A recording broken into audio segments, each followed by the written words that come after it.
नमस्कार दोस्तों, कैसे हैं आप सभी। स्वागत आप सभी का OR जाट यूट्यूब चैनल पे। आज अपने बात करेंगे एक ऐसी भर्ती के बारे में जो गेस्ट फैकल्टी की भर्ती है और विद्या संबल योजना के तहत आपको नौकरी लगवाया जा रहा है।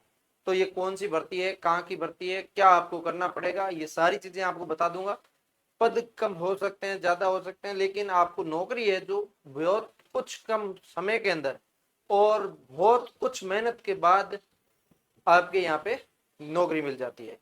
तो सारी डिटेल दे दूंगा। इसकी न्यूज मैंने वैसे आपके टेलीग्राम पे उपलब्ध करवा दी थी। टेलीग्राम चैनल है अपना OR जाट नाम से, जिसके ऊपर डेली कोई ना कोई न्यूज है जो आती रहती है एजुकेशन की, वो आपको उपलब्ध करवा देते हैं। ठीक है, तो ये बड़ी अपडेट है। इसके अंदर किसी प्रकार की रीट पात्रता नहीं चाहिए। फर्स्ट ग्रेड, सेकंड ग्रेड और थर्ड ग्रेड तीनों टाइप की भर्तियां हैं।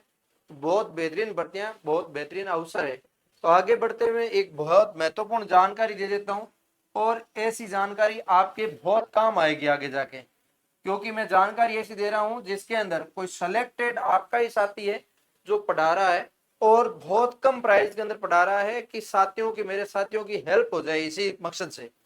जिसके अंदर साजन सर जो है, साजन राम बाबू, ये जो पढ़ाते हैं, हिंदी से लेक्चरर लगे हुए हैं और इनके नोट्स भी आते हैं हिंदी के पूरे। सेकंड पेपर हिंदी से कोई देना चाह रहा है विद्यार्थी, तो उनके लिए नोट्स बहुत कामगार होंगे। आगे फर्स्ट ग्रेड की भर्ती आ रही है, इसके लिए भी इतना इंपॉर्टेंट नोट्स है कि पूरा आदिकाल, भक्ति काल, साहित्य पूरा संपूर्ण इसके अंदर निचोड़ है। और ये तो अभी 251 रुपए प्राइस नहीं है, अभी तो 151 रुपए तो प्राइस वैसे ऑनलाइन पढ़ने के लिए। 1500 रुपए की जगह 1100 रुपए है, जो आपके घर बैठे आप मंगवाना चाह रहे हो उनके लिए है। तो कोई ज्यादा प्राइस नहीं है। 2 रजिस्टर बड़े बड़े आपके घर पे पहुंच जाएंगे, 400 तो आप पढ़ सकते हैं, इनसे कोई बात नहीं है ना। अब अपने इस पे बात करते हैं। ये राजस्थान जीके का लाइव बैच है, जिसमें इतिहास, कला, संस्कृति, भूगोल, राजस्थान चारों सब्जेक्ट पढ़ाएंगे। और लाइव बैच है 199 रुपए के अंदर, 80% ऑफ और चल रहा है। प्ले स्टोर में जाके OR जाट एप्लीकेशन डाउनलोड करेंगे तो इसमें सारे ही मिल जाएंगे। ठीक है, तो अब अपने उस न्यूज पे लेके चलता हूँ और आपको दिखाता हूँ भाई क्या है क्या नहीं है। ठीक है, ये है न्यूज आपके सामने। विद्या संबल योजना के माध्यम से आपको लगवाया जा रहा है। और कहाँ पे लगवाया जा रहा है? ये हॉस्टलों में गेस्ट फैकल्टी के लिए 27 जुलाई तक आप आवेदन कर सकते हैं।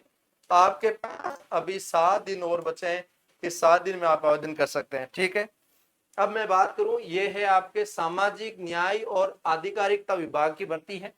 इसके अंदर गवर्नमेंट की ओर से हॉस्टलें चलाई जाती है, जिसके अंदर 15 राजकीय छात्रावासों में जो 9 से 12 तक के, कक्षा 9 से लेके 12 तक के विद्यार्थियों को पढ़ाने के लिए कठिन विषयों के लिए। कौन कौन से विषय का होंगे? कठिन तो ऑलमोस्ट सारे कठिन ही विषय होते हैं, और सभी विषयों की लगभग भर्ती करवाई जाती है। लेकिन यहाँ पे आपके 3 सब्जेक्ट मेन दे रखे हैं, गणित, विज्ञान और अंग्रेजी दे रखा है। लेकिन आप बाकी विषय वाले भी पता कर लें, नहीं तो फिर कहीं ना कहीं रह जाते हैं। यहाँ देने में 3 देते, लेकिन ऐसा मान के चलिए। ये मकसद होता है इनका, जो हॉस्टल में रहते हैं बच्चों, उनको कोचिंग देने का। ठीक है, और विद्या संबल योजना के तहत आपको लगाया जाएगा, गेस्ट फैकल्टी के रूप में लगाया जाएगा। परमानेंट नौकरी नहीं होगी। गेस्ट फैकल्टी मतलब आप ऐसे समझिए संविदा बेस्ड नौकरी है।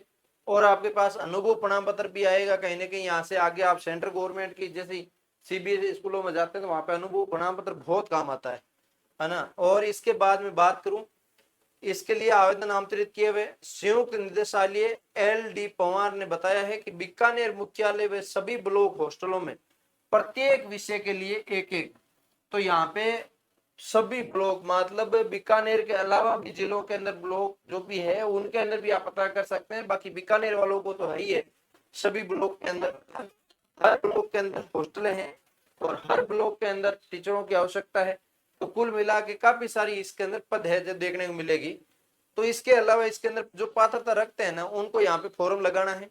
ऑफलाइन आपके जितने भी डॉक्यूमेंट है, 10th की मार्कशीट हो गई, 12th की हो गई, आपने बीएड की है बीएड की हो गई, आपने एमए किया है एमए की हो गई, आपने और कोई कोर्स किया है, अदर कोर्स आपका कर रखा है तो उसकी हो गई।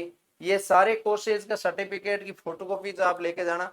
आधार कार्ड हो गया आपका, और इसके अलावा यहाँ पे आपको फोटो लेके जाना है आपको, है ना। ये सारे डॉक्यूमेंट्स आपको यहाँ पे है जो लेके जाने हैं। और अब मैं बात करूँ तो यहाँ पे पात्रता रखने वाले सेवानिवृत्त कर्मचारियों और वे निजी अभ्यर्थी दोनों के लिए यहाँ पे, मतलब जो एक्स आर्मी या सेवा में लगे हुए थे पहले से, उन्होंने छोड़ दी, वो भी लग सकते हैं। जो नए विद्यार्थी है वो भी लग सकते हैं। 27 जुलाई 2026 तक संबंधित ब्लॉक सामाजिक सुरक्षा अधिकारिता कार्यालय जो है वहां पे आपको जमा करवाना है फॉर्म वहां पे आपको मिल जाएगा। ये डॉक्यूमेंट आप साथ में ले जाइए, फोटोकॉपी करवा के फॉर्म वहां से लेके फॉर्म फिलअप करके वहां जमा करवा दीजिए, आपका हो जाएगा। या हॉस्टल में आवेदन जमा करा सकते हैं, जो गवर्नमेंट की हॉस्टलें चलती है उसके अंदर भी आप आवेदन दे सकते हैं। पूर्णतः अस्थायी नौकरी है, शैक्षणिक सत्र 2026-27 के लिए है। आप ऐसे समझे कम से कम प्राइवेट स्कूल में पढ़ाने से बेहतर तो यहाँ होगा, आपके लिए टाइम पे सैलरी आएगी, टाइम पे सारी चीजें होगी, बहुत बेहतरीन भर्ती है भाई। और हो सकता है आपको नेक्स्ट सत्र के लिए भी परमानेंट कर दिया जाए, कोई गारंटी नहीं है, हटाने की कोई सुविधा नहीं है। आपको रखना है तो विभाग को जरूरत है आपको रखेगी, 100% है।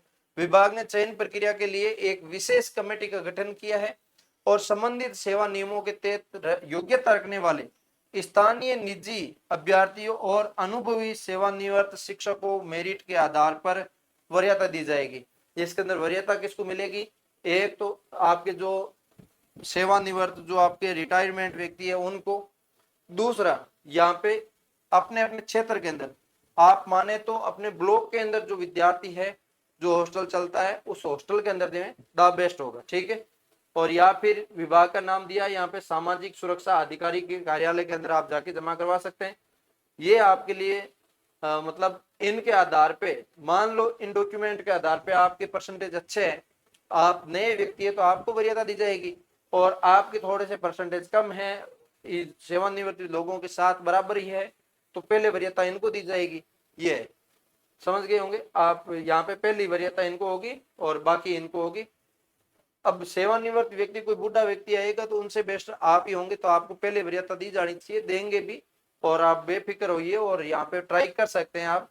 साथ में यहाँ पे आप 5-6 घंटे जॉब करके और साथ में अपनी स्टडी भी कंटिन्यू कर सकते हैं, जिनसे आगे जो भर्तियां आ रही है जिसके अंदर फर्स्ट ग्रेड है, थर्ड ग्रेड है, इन भर्तियों के अंदर भी आप अपना चयन ले सकते हैं। तो एक सुनहरा अवसर है आपके लिए, इस अवसर का आप फायदा उठा सकते हैं। तो मुझे जहां तक लगा कि ये अच्छा पद है और आपको बताना चाहिए, और विद्यार्थियों की डिमांड रहती है, कोई ना कोई मैसेज कर ही देता है कि साहब ये क्या है, इसके बारे में ताकि हम अप्लाई करें या नहीं करें। तो इस न्यूज के माध्यम से आपका सारा डाउट क्लियर हो गया होगा। अभी भी किसी को ऐसा लग रहा है इसके अंदर सैलरी देखो ज्यादा भी नहीं होती कम भी नहीं होती, एवरेज 25 से 30 हजार आपका हो जाता है। 25 से 30 हजार रुपए तो आपका प्रत्येक सब्जेक्ट के आधार पे आपकी सैलरी हो जाती है। इसके अंदर 400 रुपए घंटे से लेके आपके और 1000 रुपए घंटे तक आपको दिया जाता है, ठीक है। और इस हिसाब से आपसे 5 से 6 घंटे पढ़ाया जाता है और महीने के अंदर आपका 20 से 25 दिन आपको पढ़ाना होता है। तो इसके संबंधी देख लीजिए आप, फिर यही सैलरी बन के, ठीक। आपको सारी चीजें मैंने आपको बता दी क्लियर। क्या भी किसी को लग रहा है कि मेरा ये डाउट है तो क्या कमेंट करके आप बता सकते हैं। उम्मीद करता हूँ अच्छा लगा होगा, लाइक से सब्सक्राइब कर सकते हैं। मिलेंगे किसी वीडियो के साथ, तब तक के लिए जय हिंद जय भारत।